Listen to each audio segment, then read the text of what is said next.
Okay, cool. Yeah, do you know what? I'm actually, when it comes to news outlets, I'm normally I don't trust any of them. I don't trust GB News. I don't trust any of them. I think the media are the media are our enemy. Always will be. There may be some of them that come in different forms. Some of them that might try and make out they're different, but yeah.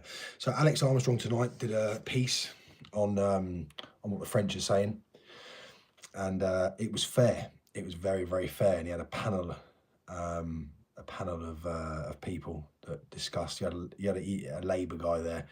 I mean, he didn't agree with any of it, but even he wasn't.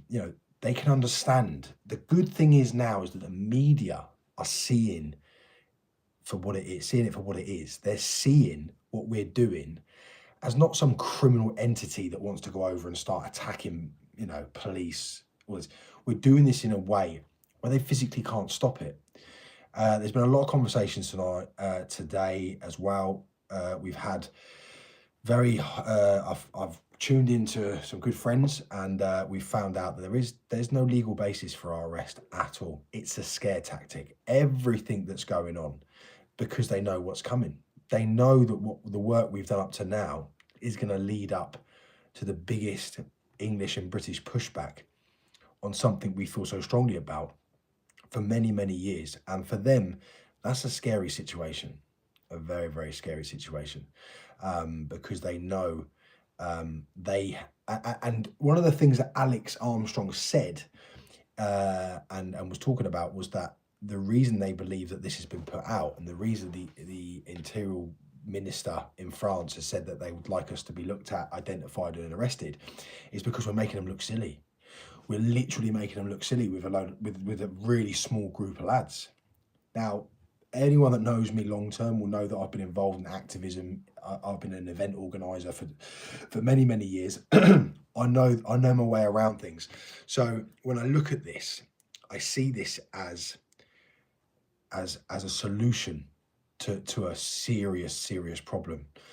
And the fact that rather than arresting, I mean, we've seen Ryan really more than me on his first trip saw the police were standing on the beach watching these people that were sat on the boats preparing the engines, telling everyone to come over, going over, and then coming back.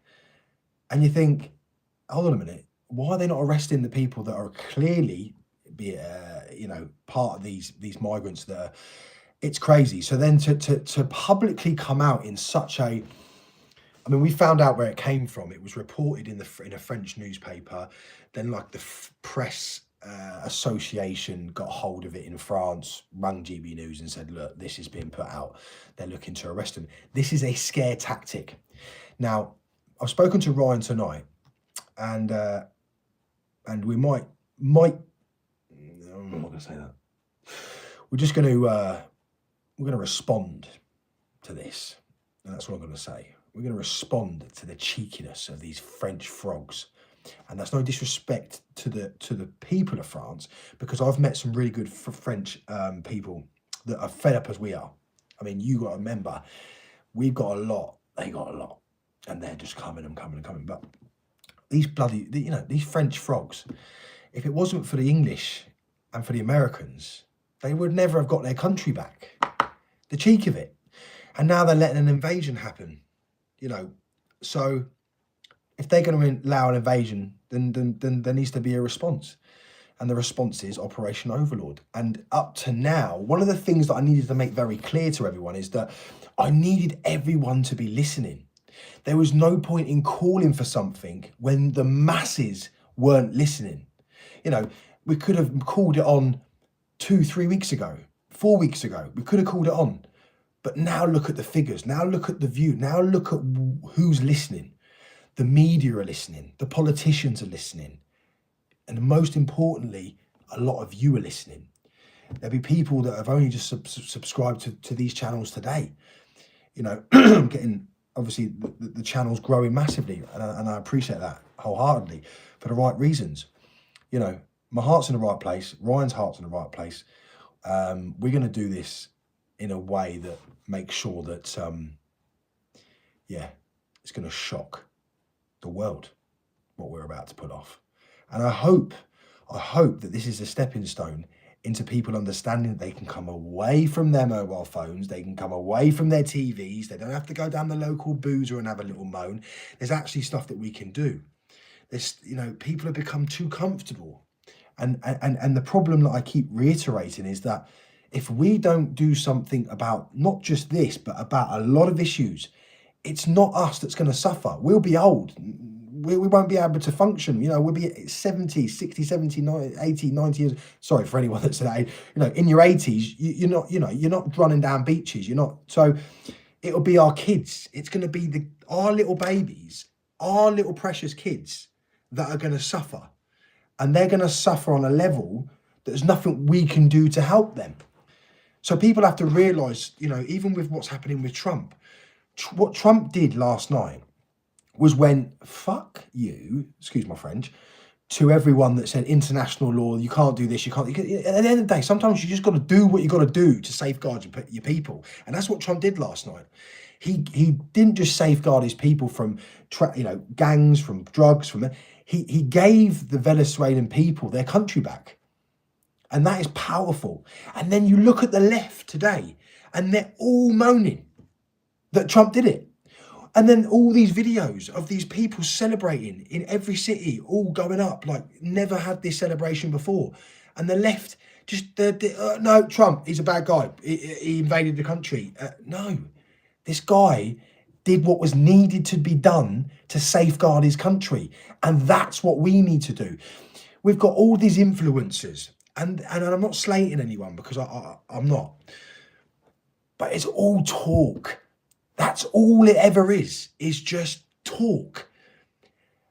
And going back to who this man was, for us, this is my grandfather. I'll show him on most videos, but this is my grandfather, June 6th, 1944.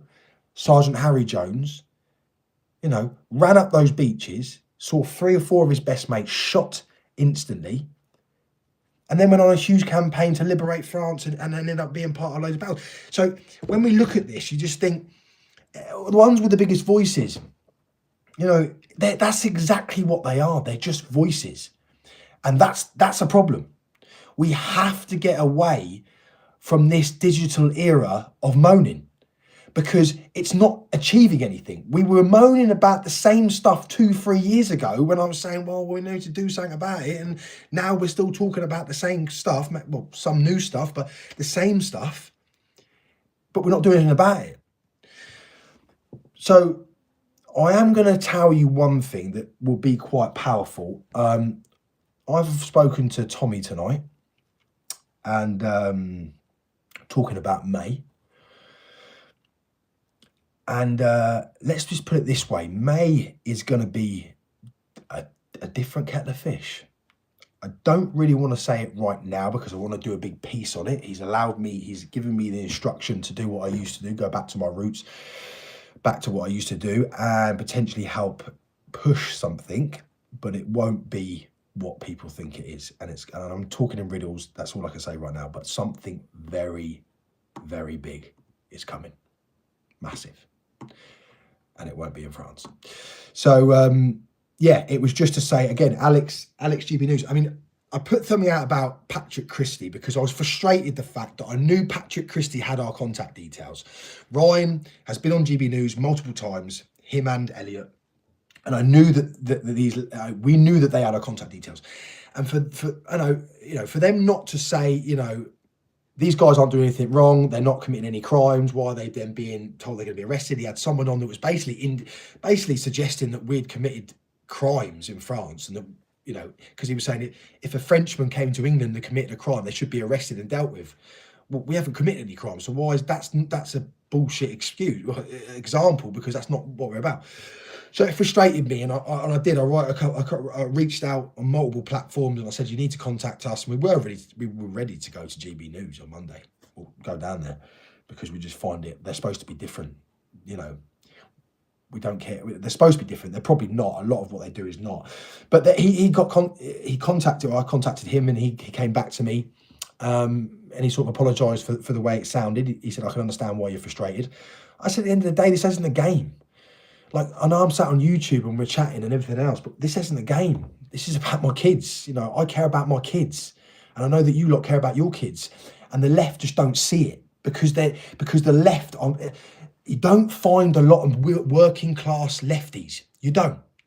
There's not a lot of working class lefties. They're all either middle class or upper classes, educated classes. So the problem is that they don't live around the places that we live. They don't see the effects that this demographic change and these, you know, these migrants in these hotels where women are scared to leave their houses. They're scared to take their dogs. I mean, I'm meeting people saying, I don't let my missus take the dog round the corner anymore. Three streets away, an Afghan migrant stabbed a dog walker 21 times. And it was like we were desensitized to these things. You know, the other day, an Afghan migrant's walking into a hotel and battering a nurse because she said no to an appointment and then attacked someone else. You know, these things aren't normal. And what the left and Labour and what we're being taught to is to be, for this just to be part and parcel of our lives. And it shouldn't be. You've only got to go to places like Poland, Hungary, Slovenia. You know, they've kept their identity as pure in terms of making sure that no nastiness comes into their country, because that's what it is. Mass immigration has done nothing but bring nastiness to our towns and cities. So I am dedicated, 100% dedicated to do whatever is necessary, because I know for a fact that what's coming down the road is a very, very scary situation. And some people just don't see it. And that's probably because they live in villages. It's probably because they think they know, you know, they just don't get it. And unfortunately, they need to step aside. And the good thing is with the public is, if we go back 5 years ago, half of the stuff that we used to talk about, we would never be able to speak, even now, speak on this. I had my Facebook taken down, I had my Instagram taken down. So we're in a position where now I'm ready to take people to France on a massive scale. On a scale to say to the French, you cheeky bastards, you cheeky bastards. We've had to go over there and show the British public that you are doing absolutely nothing to stop these boats. We've sat in sand dunes for 4 hours, freezing our absolute tits off, watching all this police activity when we've been bamboozled and all that. It's enough. If the French want to see what we're about, then so be it. Then so be it. Because as long as we don't commit any violence, as long as we do what's necessary within reason, there's nothing they can do. We'll take Calais, we'll take Dover, we'll take London, we'll do whatever's necessary, because that's the level that we're at. That's the level that we're at because of the inaction from those that are actually supposed to be the ones that protect us. Who's protecting our women and children from? Okay, let's play a game for the left. Let's play a game for the left. Let's say there's only a very small amount of migrants in these hotels that would ever think about committing any crimes. Okay, let's play that game. Is it worth the risk? What are they doing to make sure that that small minority doesn't go out on the streets and start raping young girls, which, by the way, they have, or start stabbing people like they have, or start going into our local hospitals and trying to kill people like they have? You know, what do? Just go, you know, they've been from war-torn countries. Absolute fucking bullshit. These men are chancers. Okay, and what it's actually done is it's allowed real asylum seekers to be left behind. It's allowed real people that need help, that deserve help. By the way, it's women and children, not men, that need that help. It's pushed them right back to the back. That's why there is no women and children, because all the men are pushing in front. It's like in the Titanic, it's very clear that, you know, women and children first.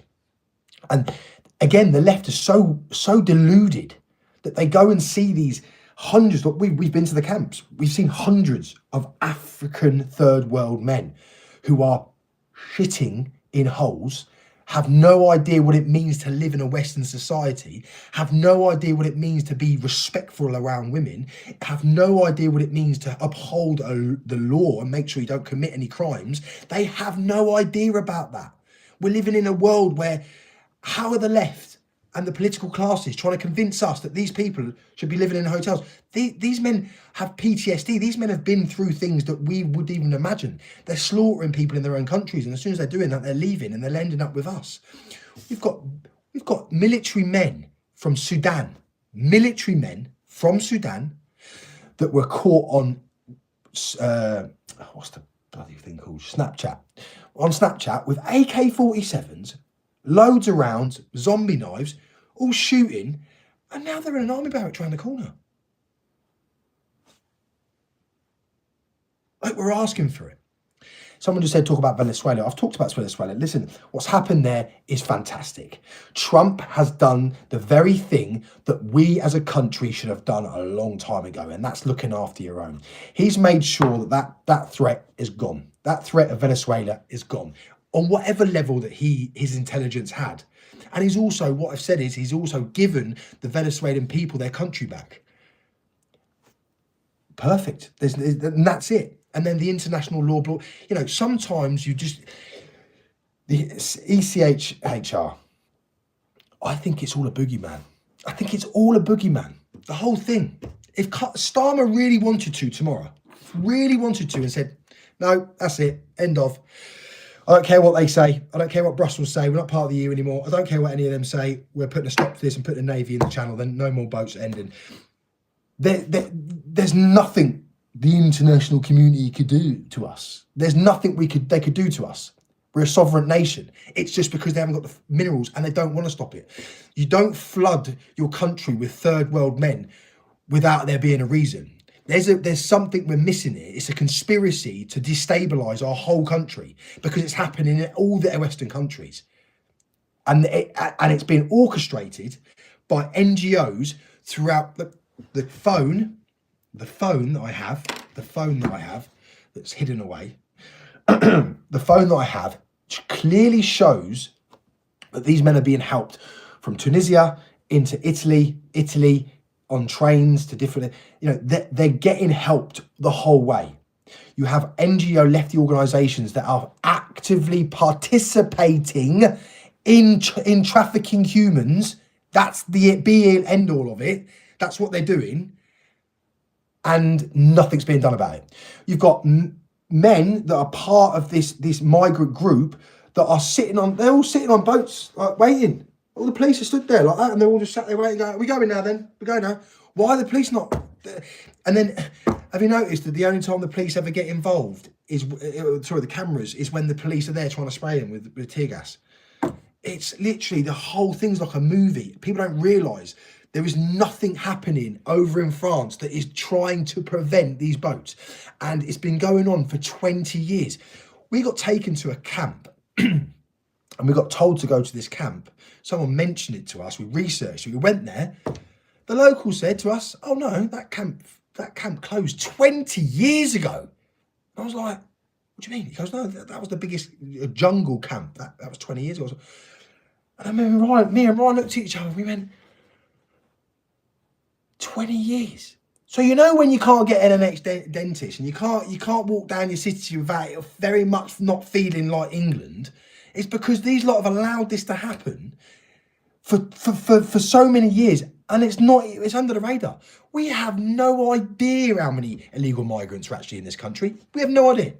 The statistics that are from all of it, it's all a load of nonsense. We have no idea. What we do know is the fabric of our country is being changed, and we are very close to not being able to take any of it back. And anyone that sits in this audience now and says to me, "Oh, look, you just go and walk down one of the major high streets in a major city, and just look at it. Look at the state of it. It's horrific." My daughter will never, well, till she's an adult, will never be able to be just dropped off in town. Never. I'll never let her do it. She doesn't have a phone. She doesn't have the internet. She's allowed to watch Netflix. You know, we have to safeguard our young girls now. We have to really, because there are some serious fucking monsters. Sorry for keep swearing. There are some serious monsters in this country, and they're only. So sorry, back to the phone. I know I'm waffling here. There, I'm just a little bit frustrated. But the phone that I found on the beach, we've analysed it, and I don't know if many of you've seen this, but one of the things that was on that phone was a complete history of how this guy got from Tunisia to Italy, and all along the way in his pictures are just. By the way, I found out he's getting them. He's screenshotting them off TikTok. Yeah, young girls, no older than 10, 11 years old.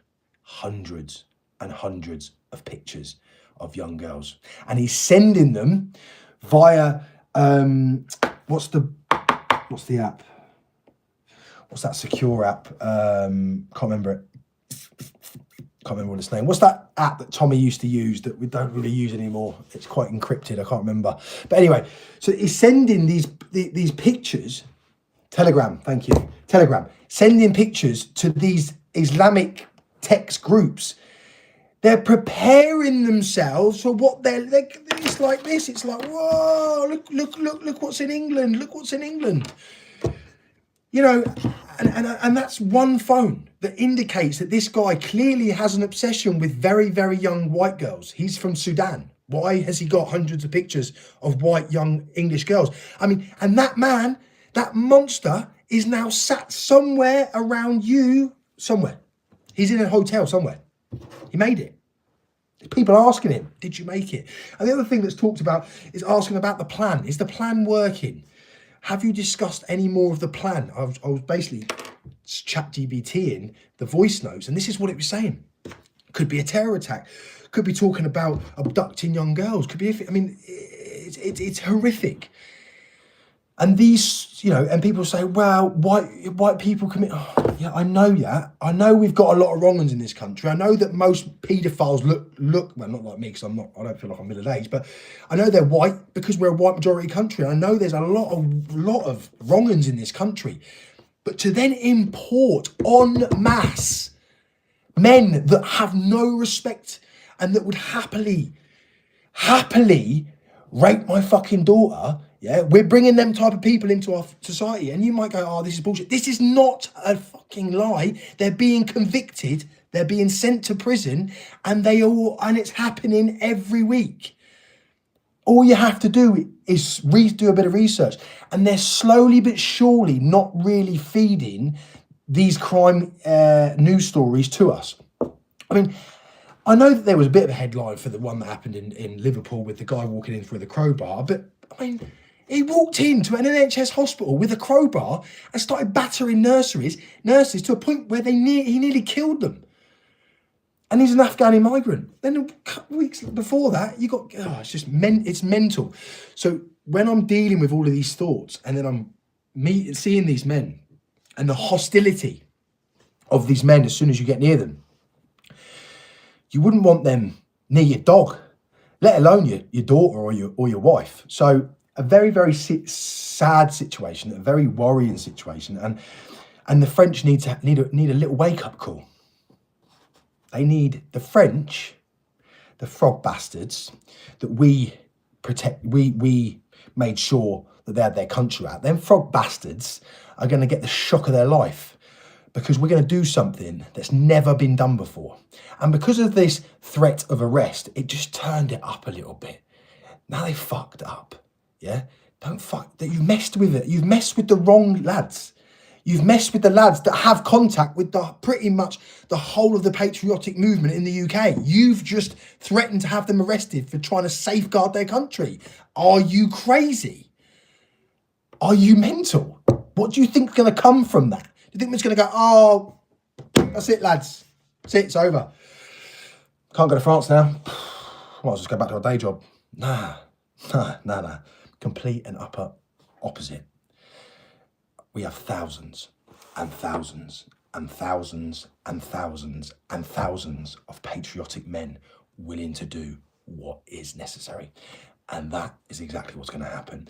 And they can threaten us with arrest. They can threaten us with prosecution. They can threaten us with taking our passports. Listen, if you ban me from France and put a marker on my passport so I can't enter France, I'll send 10 people in my place. If you ban those 10 people, we'll send 20 in their place. You cannot stop this. The only thing you can do is you can stop the boats. That's what you can do. Because then this problem, because at the moment, we're not going to accept it. I don't care how cold it is. I don't care how relentless it is. I've been really ill because of what I've done in France. I mean, when I got back from France the last time, I was dead to the world for a week, you know.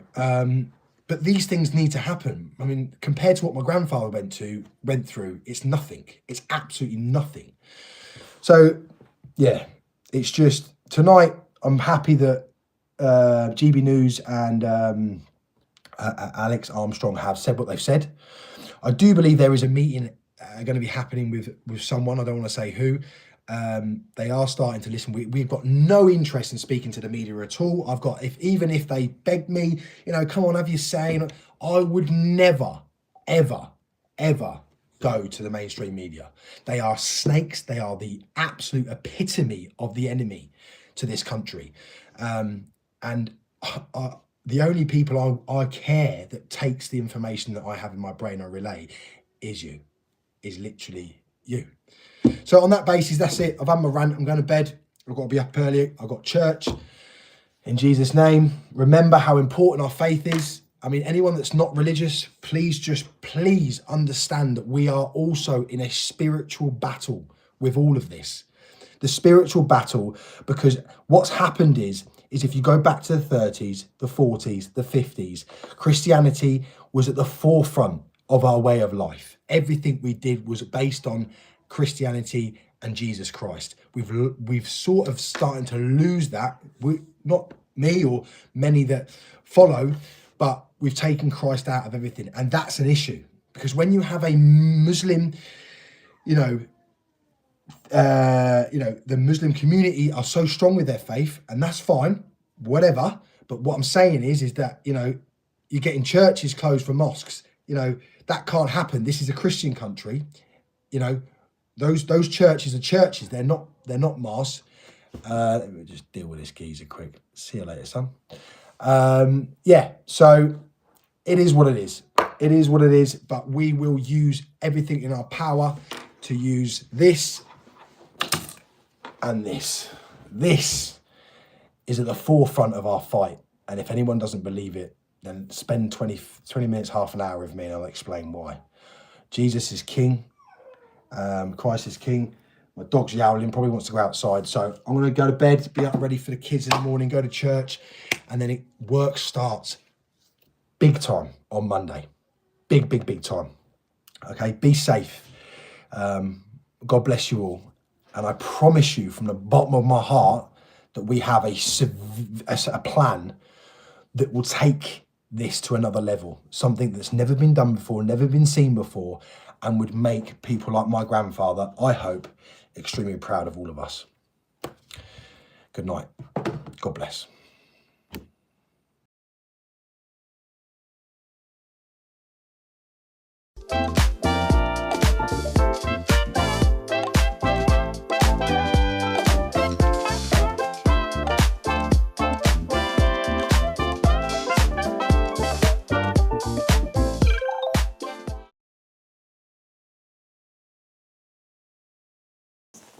I just bought this Range Rover from Copart as a non-runner. I've probably just made the